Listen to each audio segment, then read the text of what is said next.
ciptakan dalam diri. Keberadaanku tidak lepas dari lingkungan aku hidup. Aku menemukan jati diriku di saat remaja. Dengan jati diri yang kumiliki, aku memberanikan diri untuk melangkah di atas bumi. Dan aku akan terus meraih cita-citaku di antara tunas bangsa. Hari Minggu berjalan santai menuju pusat kota Kediri. Sebelum presentasi dimulai, izinkan saya memperkenalkan diri.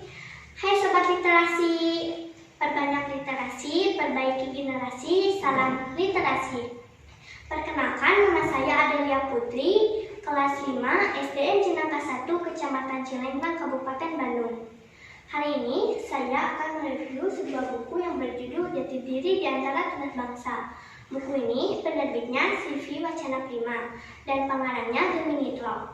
Buku ini juga dicetak pada tahun 2014. Jumlah halamannya 112. Dan saya juga menggunakan teknik fishbone yang terdiri dari 5W, 1H. Di sebuah desa yang bernama Desa Sukarasa terdapat 5 anak yang bersekolah di SMP Negeri Sarakarso. Mereka teman sekelas dan selalu bersama-sama. Mereka bernama Firmana, Haryana, Kinanti, Imaniar, dan Mahmudin. Mereka ingin pergi ke Sungai Cipakis untuk menangkap ikan dan mencari tanaman hias di sekitar sungai. Mahmudin juga sangat menyukai tanaman hias dan sering diminta gurunya untuk mencarikan tanaman hias di sekitar sungai. Kali ini, Mahmudin ingin mencari tanaman hiasnya di sekitar Sungai Cipakis.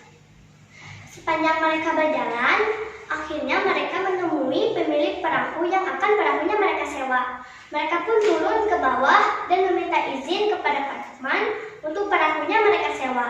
Namun, Pak Nukman melarang mereka untuk pergi ke Sungai Cipakis karena malam tadi telah terjadi hujan yang deras di sekitar sungai. Mereka bingung kenapa Pak Nukman melarang mereka untuk pergi ke Sungai Cipakis, sedangkan dari tadi sungai terlihat tenang. Kata Pak Nukman, kemungkinan besar jika terjadi hujan yang deras di sekitar sungai, maka akan terjadi arus sungai yang deras. Mereka tidak percaya dengan perkataan Pak Nukman, dan akhirnya Pak Nukman memberikan izin untuk perahunya mereka sewa, namun berhati-hati. Mereka pun berterima kasih kepada Pak Nukman. Mereka menggayuh perahunya ke arah Sungai Cipakis. Setelah sampai ke tujuan, mereka langsung turun dari perahu dan mengeluarkan alat memancing mereka. Mahmudin juga langsung mencari tanaman hias di sekitar sungai. Sambil menunggu Mahmudin, mereka berempat memancing ikan. Sesaat kemudian, Mahmudin pun telah kembali kepada mereka sambil membawakan tanaman hias yang sangat indah. Mereka juga telah mendapatkan banyak ikan dari hasil memancingnya. Karena tidak ada tujuan lagi di Sungai Cipakis, akhirnya mereka menggayuh perahunya ke arah pulang mereka. Saat perjalanan pulang, mereka mendengar suara arus sungai yang deras. Perahu mereka juga mulai bergoyang-goyang. Dan ternyata perkataan Pak Nukman pun terjadi. Mereka panik, tubuh mereka gemetar. Saat panik, Pak Rahmat yang melihat dari atas kebunnya langsung turun ke bawah dan membawakan tali yang kuat. Dari beberapa jarak juga, mereka melihat Pak Rahmat dan berharap untuk menolong mereka. Pak Rahmat pun tidak membuang-buang waktunya dan langsung melemparkan talinya ke arah perahu mereka. Firmana juga langsung menangkap tali tersebut dan memasangkan ke dalam perahu. Pak Rahmat mencoba untuk menarik perahunya, namun kesulitan untuk menariknya. Tetapi dengan semua tenaga yang dimiliki oleh Pak Rahmat, akhirnya Pak Rahmat bisa menarik perahu mereka ke pinggir sungai.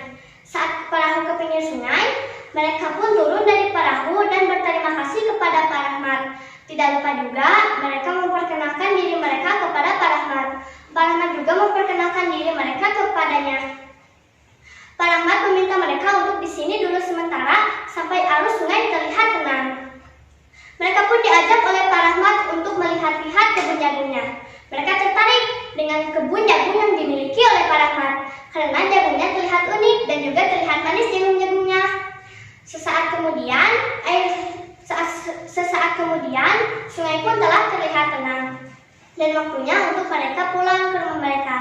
Tetapi mereka bingung bagaimana mereka membawa perahu yang mereka sewa. Dan ternyata Pak Rahmat juga ingin menyewa perahu yang dimiliki oleh Pak Lukman. Kebetulan juga Pak Rahmat dan Pak Lukman adalah teman lama. Jadi mereka tidak perlu khawatir karena perahunya akan dikembalikan oleh Pak Rahmat. Mereka pun diizin pamit pulang kepada Pak Rahmat. Mereka pulang dengan wajah senang gembira sambil berjalan di pinggir sungai menuju pulang ke rumah mereka. Nah, itu dia teman-teman dari ceritanya. Tetapi kita juga harus mempelajari dari cerita ini, yaitu kita sebagai anak bangsa harus saling tolong-menolong dan menghargai jasa orang lain. Karena belum tentu juga kita hidup sendiri. Pasti kita juga memerlukan jasa orang lain. Saya memilih buku ini karena cover depannya terlihat unik. Dan dari beberapa halaman juga terdapat gambar-gambar yang membuat saya lebih mengerti tentang ceritanya. Tetapi kekurangannya adalah cover belakangnya tidak ada gambar dan beberapa halaman juga tidak memiliki warna yang lain, hanya sejenis warna. Tapi saya memilih buku ini menarik tetapi saya memilih buku ini karena menarik bagi saya dan saya juga menambahkan buku ini sebagai buku favorit saya. Nah, kalian juga jangan lupa membaca bukunya ya. Sekian dari saya. Wassalamualaikum.